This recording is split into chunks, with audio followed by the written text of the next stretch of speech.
I came from basically something unrelated to tech. No one in my community is doing tech, and somehow yet I made it through and I'm here today.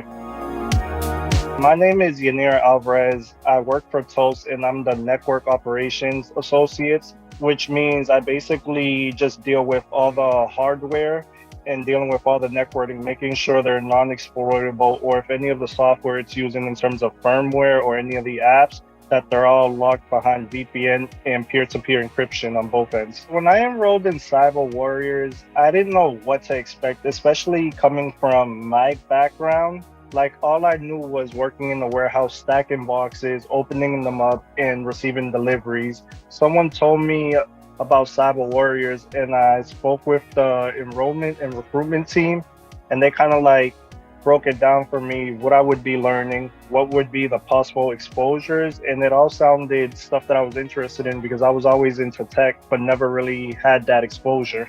My best memories of Cyber Warriors was in between some of the labs and the teaching sessions, just that personal insight that we got with the instructors and just that bond that I built with the rest of my classmates. Cyber Warriors provides like that genuine community of everyone's going into the program. No one has too much experience. We're all on the same boat trying to learn the same thing, and at the end of the day, get hired and get a position somewhere.